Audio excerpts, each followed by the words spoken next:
The truth is, I don't even like running. I mean, y'all know that anyway, but I love the feeling of pushing myself and giving my training a real purpose. That's why I like to do things like Spartan races. They are the perfect tests of all-around athleticism. They have 5K, 10Ks, even halves and ultras, but with obstacles along the way, even throwing spears. Cardio meets strength and purpose. Try it out. Use code SpartanDad, and you can get 25% off any Spartan race. It'd be fun. Let me know you're doing it. I'll go try and do one with you. It's a lot of fun. It's a great time. Use code SpartanDad for 25% off a race. Have fun plans for the outdoors? Make the memories last with the best outdoor coolers and drinkware. Celebrating 10 years of cool, Orca was founded in 2012, born from the idea of making a hard-sided cooler that beat out all the rest. Orca coolers are built to be as strong as the adventures you take them on. That's why they have a lifetime warranty while giving you world-class maximum temperature retention. Orca's drinkware offers the same high quality, keeping your drinks icy cold or hot for hours, and they look great while doing it. Their stainless steel, vacuum-sealed tumblers and martini cup are perfect companions for your next outdoor adventure. Go to orcacoolers.com/bourbon for 15% off your order. That's orcacoolers.com/bourbon for 15% off. Orca, make it last. Today's show is also sponsored by our friends at distilleryproducts.com. If you are a store, you're a group, you're a blog, you're a podcast, you're a distillery, whatever it is, you need laser edge glassware at wholesale prices. Reach out to me. I'd be happy to get you in touch with the whole family behind distilleryproducts.com doing amazing things. We use them. You should too at distilleryproducts.com.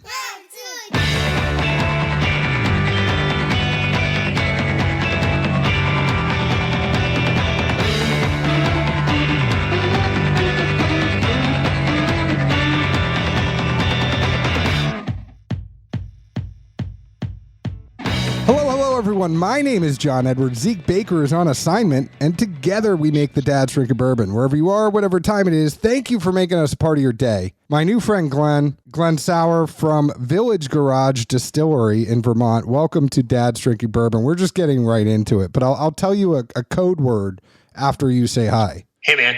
Oh, there you are. Now, Glenn, for people that don't know, Village Garage is a distillery in Vermont that you started a couple years ago. How many distilleries are there in Vermont, and what made y'all start one?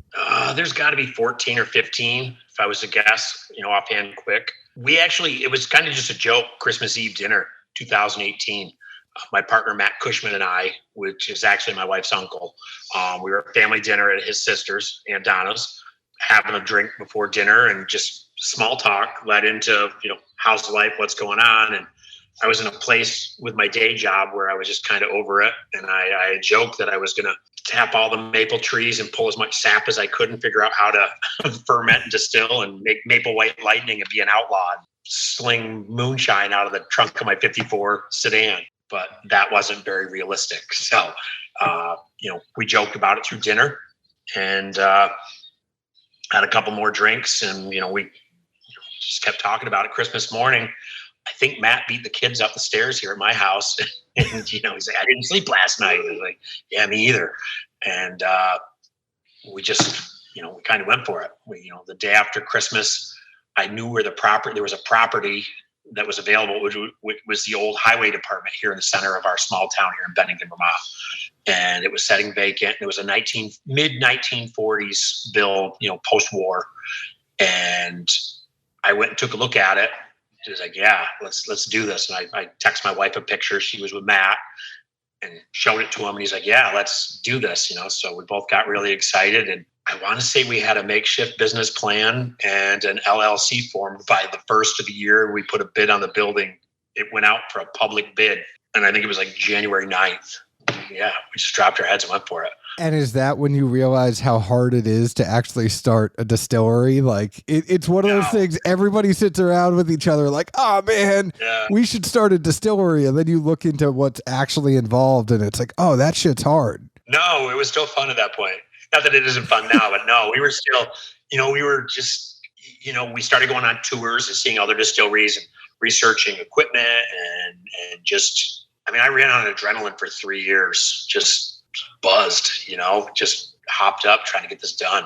And we went around and we looked at equipment and we looked at some German stuff. We looked at some American stuff, and it looked like everybody that was set up with 250 setups were all upsizing and going to an American 500 gallon. So, our 250 plan turned into, well, let's just start at 500. And if it doesn't work out, well, we've got equipment everyone seems to want right now. So we went with Vendome, and nothing but good to say. Rob and those guys down there, it's top notch. They're craftsmen, You're so lucky you got Vendome now, because I think there's like a 2 or 3 year waiting list at this point. Yeah, it was 11 months back then. And I remember I couldn't fathom that it was going to take us 11 months to do the build out. I just didn't see that, and it was over. It was, it ended up being almost 3 years to get the doors open.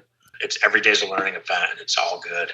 You are 100% right, though, because there are so many craft distilleries that start, and the first thing they do, and you understand, it's a process, and you're either sourcing whiskey in the beginning to get things going, or you're putting out a clear spirit. You've done a little bit of both, but at the same time, you need some money to come in because it costs so much up front to get the distillery going. There's all this stuff, you start on a smaller still because you're like, okay, this is cheaper. I can get things going. I can start making some money. And then you look at it and you're like, oh, I might need a bigger boat quicker than I think I need a bigger boat. And you at least had the foresight to be like, you know what? We might not fill the cruise ship today, but let's go ahead and get it. When we stepped back and looked at it, these guys had to replace their boilers. They had to replace their chillers. It's not just like you upsize a still, it's everything. So we kind of came together with a business plan, know what we wanted to do, annually, hopefully 4 or 5 years down the road. And we just sized everything to do, what we wanted, for our end game, where we want to be and the size we want to be. It was going to be more initially, but we won't have the downtime and, the transformation. We're doing a barrel a day, 5 barrels a week. Some weeks we only do 4, but for the most part we do, 4 to 5 barrels a week. That's not bad. And then do you have enough storage? Because I know it is the old highway department building. Are you doing portable container storage, or are you doing something else, or how's that working for you? Right now, we can fit about 240 barrels in the back half, the back third of the building. And we're about 4 months out from running out of space there. So I've got 4 months to find, we've got a plan, and then it needs to get executed. But now we kind of have a gun to our head, because other than doing some containers temporarily, we've got about 4 months and we're full. I think that is one of the biggest problems I hear from so many distilleries all the time, especially here in Tennessee. You think about the way Tennessee works. Jack has a lot of storage. Cascade Hollow has a lot of storage. You have some of these folks now in East Tennessee that are starting to build facilities. BR Distilling in Memphis was smart enough to basically buy an old warehouse, so they have a whole bunch of room. But there's tons of places that just have portable containers outside. That's where they're storing it, and that's, I think, the biggest thing. They're renting at Jack, they're renting at Dickel, they're renting space everywhere. I swear, I think if you were to just go to the people of Vermont, the other distilleries, and be like, listen, I'm going to build a rick house. I'm going to build a whole giant rick. And you just become the public storage of whiskey. I think you could make your money back and start to pay for some of your distillery at the same time. That sounds good. We do have land. About 4 miles away from the distillery. There's some family land. So there is a plan. We're not quite there yet. And it's going to take longer than 4 months to do it. Not in my mind. Not yet. So. Well, you were saying the monotony of your job beforehand. What was your job before you started to open up a distillery? Boy, we were a family business. We were the second oldest business in the state of Vermont for years. We were construction. I was a crane operator for 20 years, rigging. Being in a family construction business, I had my first welder at 12. We had hard face buckets, and you kept things going. So that was ingrained in me as a little kid. But we had sold that back in 2011. And then I ended up being an R&D guy at another place where we did military. We did transportation. We did ballistic armor, and then train. It was just transportation and military stuff, welding and fabrication.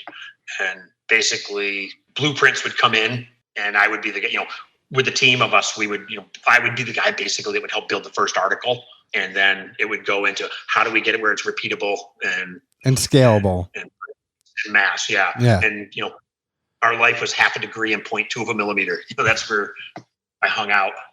And the other thing too is I was a translator between the right brains and left brains. You had the CAD people in the office that would draw it and look great on paper, but then you had the welders out in the fab shop that were getting, warped metal and being told to, weld it flat. So it's funny you say that, and that's exactly my job in technology. Is I'm the go between the business and the developers, and I get it. I know it's completely different job, but it's the same job at the same time. And being that go between's always translate. Yeah, and the good thing with that though is you can kind of make it where not everybody's going to be upset with you. Because either side is doing it. You're like, listen, I'm just the one who's here to help. You know what I mean? Yeah, trying to keep everything moving. Is that how you got into your other love? Because we were talking about this before I hit record, but you're big into hot rods and you do some restoration and I'm a car guy. I'm to a fault. Like we live in a firehouse in the middle of the woods. We've got a 9-acre lawn. We live in a firehouse. There's a fire pole from the dining room down to the office. I built it 21 years ago. So we've got a full hot rod fab shop downstairs and motorcycles, heavily into the truck world, all that stuff and all that fabrication stuff segued into when we built the distillery. So there's a lot of that flavor from, I used to work 40 hours at my day job so I could work another 40 hours doing the stuff that I really loved and creating and building things. And then when Matt and I started the distillery, I was still dirty. It was good. I was just creating and building different things. It's cool. You get to keep it garage themed. So you're getting to incorporate things that you love into the decor and all that stuff, right? Yeah, but that's a double-edged sword because I was finally like, I'm not going to have the word garage on my t-shirt anymore. Like I might have some clean clothes now because we're going to do this distillery. I was kind of trying to, I had my other shop was called Sauer's Garage and, I've always had a burned up t-shirt on with that on it. But as we were doing this project, we were trying to come up with names and local history and what are we going to call this? What's the brand? And everything kept revolving back to the story with the history of the property. The property was called the Village Garage. It was the highway department that kept our little town, it kept the village of our town going. And people just kept saying, guys, people make up stuff all the time in this industry. You have a real story. This is the real thing. This is history right here. Run with it. It's the Village Garage. That's where that all came from. And it has to make people around there really be proud that you restored the building, brought it back, just like you'd restore a car. It has to make them proud that that's a piece of the village. And now other people are getting to hear about it through y'all having a distillery and going out and getting the bourbon from the garage. Yeah, I hope so. We're really just trying to do things as good as we can, the best we can. And, at the end of the day, it's just tradesmen, craftspeople. They're just proud of their craft. Right down to the woodwork. Everything we did there is when you pull in the parking lot, you can feel like, wow, people care. And right into our head distiller, Ryan, he's the same thing. He just loves what he does. He's so into it. So I have to ask, that's the logical next question. I'm glad. It's almost like I paid you to make this segue so good.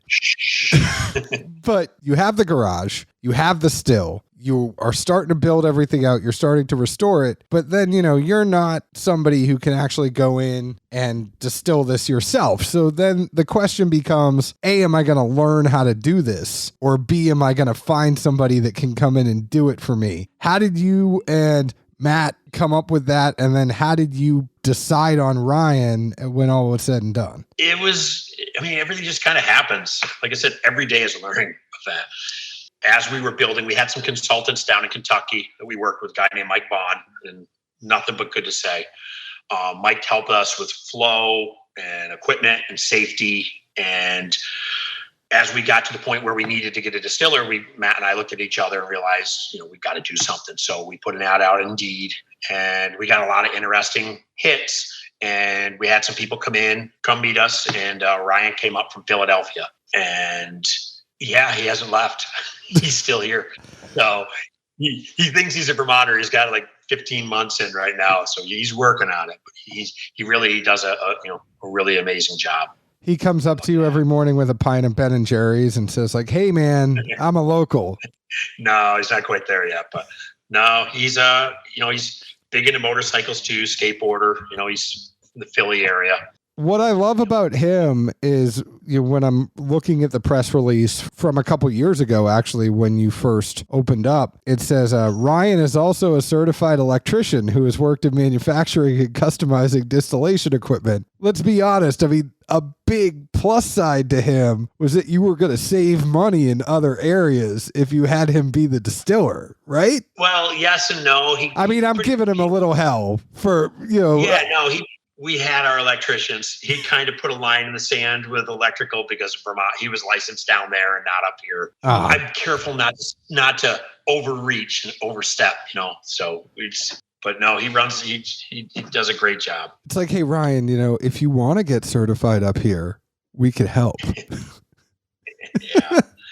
But no, I mean that makes sense. I also think it's really cool.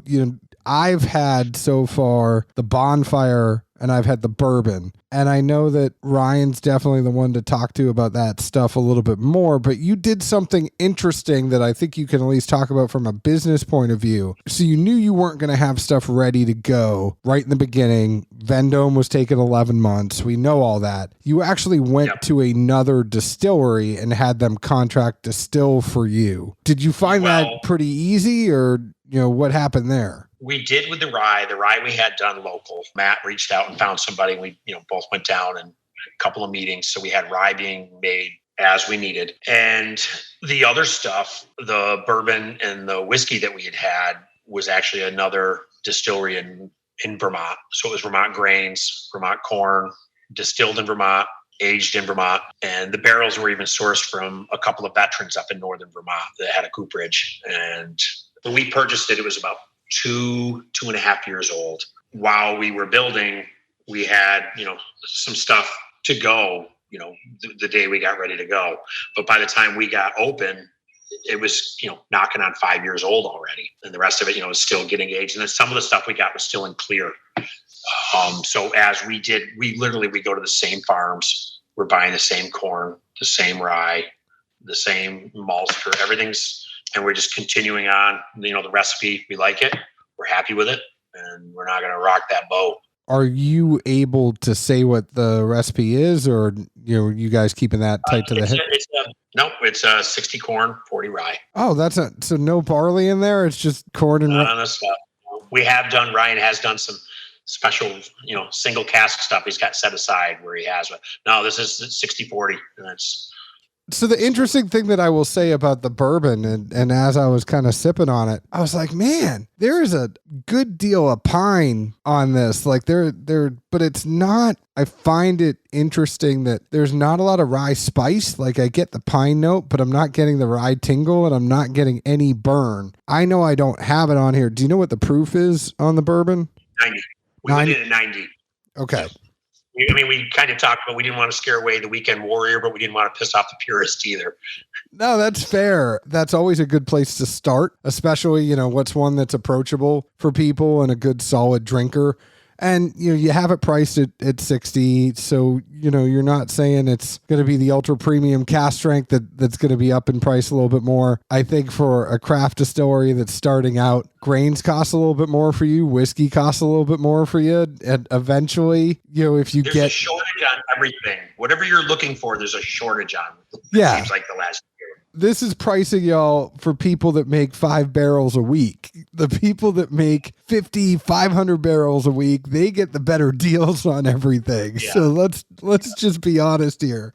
I find it to be an incredible drinker just because it has a little, like, it's this weird hybrid. It's not a full boo rye where, it's 50% bourbon, 50% rye, but you have a lot of those rye notes in there. But I'm not getting any, like, it's crazy I don't get the tingle. Like, it just goes down super easy. Smooth, scary.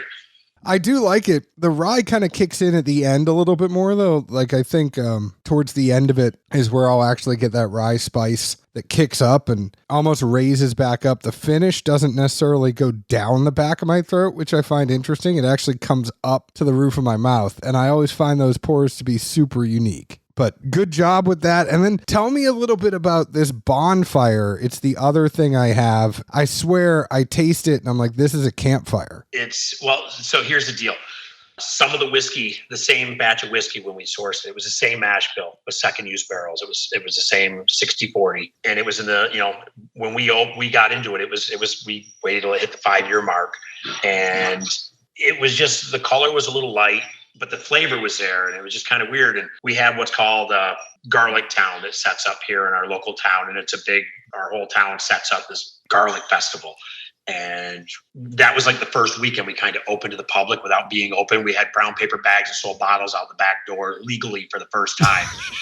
And at the end of Garlic Town, I got a friend, his name's Sugar Bob, and he was set up. And we were drinking some bourbon, and we were looking at the whiskey, and I was like, boy, I wish we could do just a hint of maple, not hide the whiskey, but just a touch, just a little bit. And, we joked about it, and he goes, why don't we try my smoked maple? So Monday, we beelined it to meet each other, got Ryan involved, and we did a bunch of different cuts. And we didn't want to hide the whiskey at all. It's still whiskey. I mean, it's still right there, but the way we've got it, it's just got a little sweetness on the nose. And have you tried it yet? I did. I have it right here. Yeah. So you'll get a little sweetness on the nose, and about 2 or 3 seconds in, you'll get smoke that'll rumble right up around your back teeth. And then it'll just kind of settle in and be warm down through your chest and hang. It's like chairlift.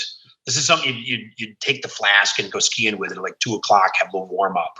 Or we joked about it. I was like, this is what we would drink neat right out of the bottle, pre-COVID style, and pass around a campfire. It totally is a campfire. I mean, it's one of those ones where bonfire, though. We didn't want to use the word campfire because it's used elsewhere. But up here, we even joked about using pallet fire because we used to, we'd grab a truck, grab a whole load of pallets from wherever you could find them, go to a dead end road and touch them off and hope the fire department would show up, and we'd drink all night.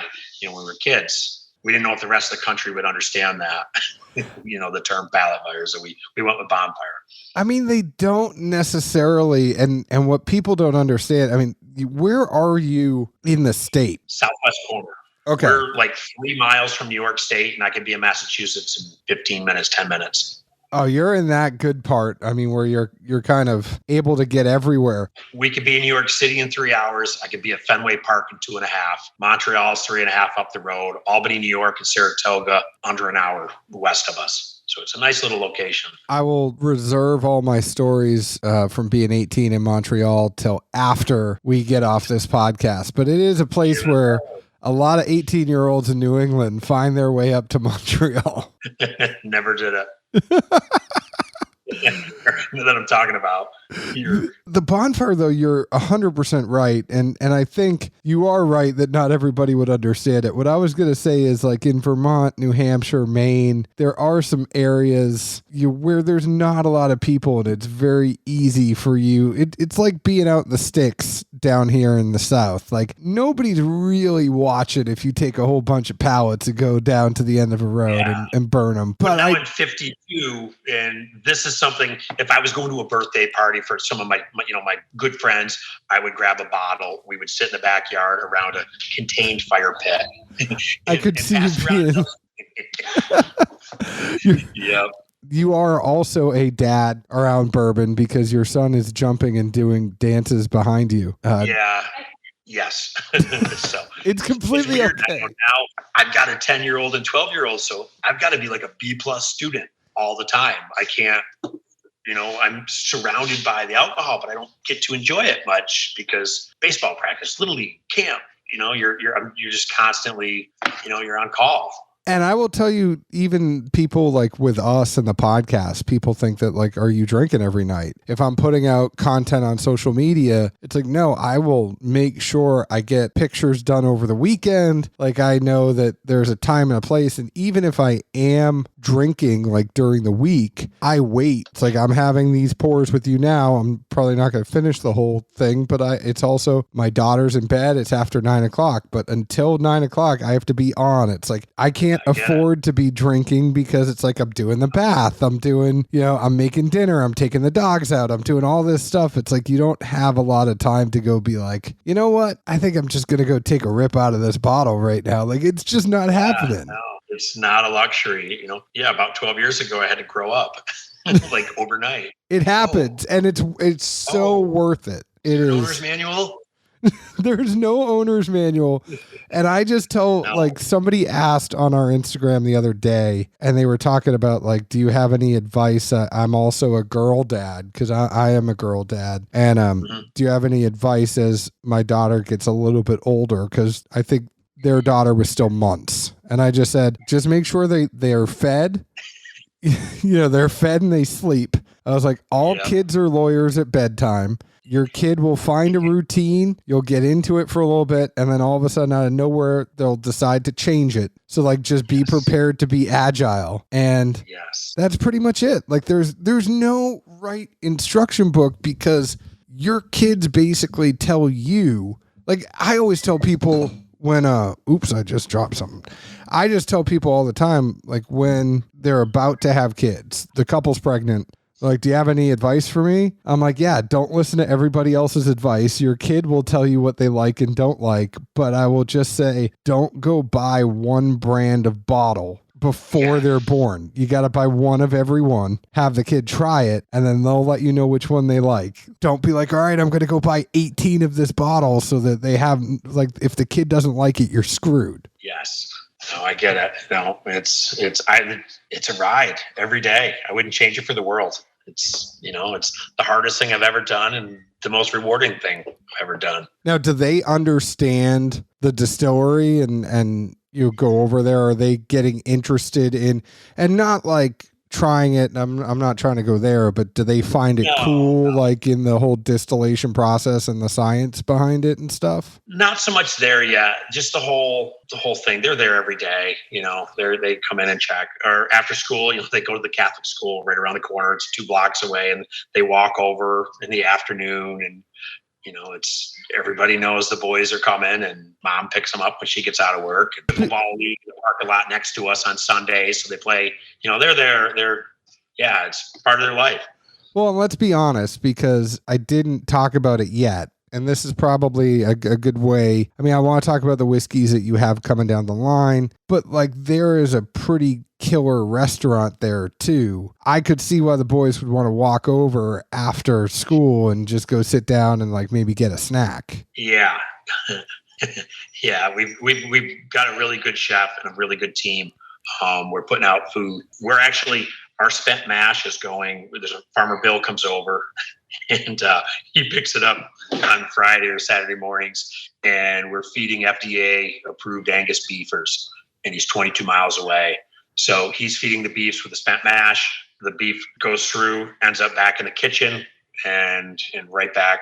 It's the circle of life. It's right there. So we're serving the meat we're feeding. Is it still the menu? I mean, because it basically said highlights of the menu, or you have a bourbon mac, a house poutine, a charcuterie board, grown-up grilled cheese, bourbon cask roasted salmon, and bourbon bread pudding. Are there burgers and stuff on the grill? Yeah, smash burgers. The smash burgers are all from the beefers. The menu evolves, quarterly, seasonal. They just put a summer line out. The summer drink menu just came out. I mean, Ryan's even making his own liqueurs. You'll come in, the dehydrator will be going. It'll be raspberries or strawberries, or he's grinding coffee beans out back. He's always got a project going. So it allows us to do some really cool things and use it as like a proving ground for R&D. I mean, I think that's one of the things that I always get jealous of the moonshiners out in East Tennessee, where they could just do R&D so quickly. It's like, hey, let me just whip up a batch of this like banana bread or banana pudding moonshine and see if people like it. And it's like they can instantly distill it, instantly tell if the people like it or not. It's like, yeah, maybe I should keep making that. Like it's really a fortunate thing to have. But going back to your whiskey, you're now starting to make more of it your own. Are you still going to supplement with some of those other distilleries as...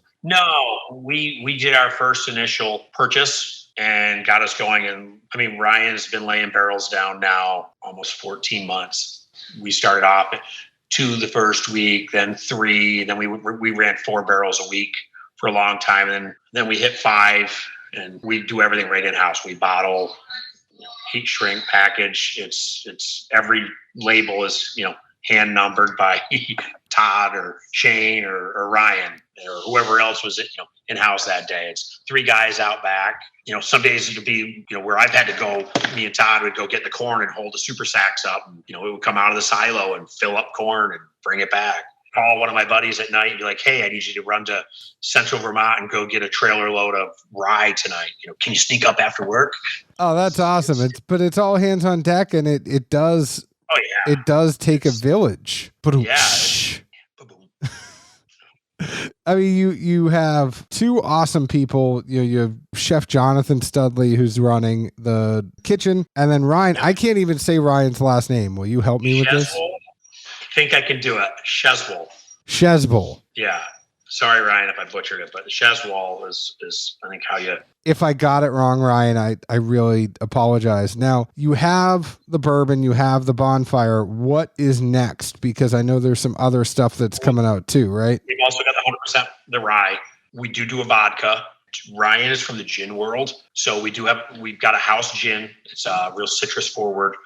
During the holidays, he had hit 50, I think he'd hit 50 barrels by Christmas. And we shut down and we cleaned all the equipment, clean. He decided to do his first run of gin on it. There's a gin basket on the Vendome. And it came out real, like I said, citrus forward. But he ended up taking and he took and filled 2 new barrels and barrel rested for about 5 months, some of the gin. In turn, I think when we did our second blend, we usually do just 4 barrel blends, go out, pick the barrels. And then every time we bottle, it's a 4 barrel blend. So we took, I think the second time we did a blend, he took 2 of the barrels and sent them up to northern Vermont to a meadery. They rested some blood orange mead in 2 of our bourbon barrels, and it laid in it for about 7 months. They got a hold of Ryan. He went back up, he grabbed them, and then he transferred his gin that he had barrel resting into these blood orange mead casks. He cleaned them out, and now they're resting in there, and we're hoping to have a holiday release. It's going to be Thanksgiving in a bottle, according to him. That is awesome. Christmas in a bottle sounds amazing, by the way. Yeah. I always kind of said Midwinter's Night's Dram from High West was my Christmas in a bottle. But if you found me a new Christmas in a bottle, I am 100% game to try it out. Yeah, that's what he's hoping for.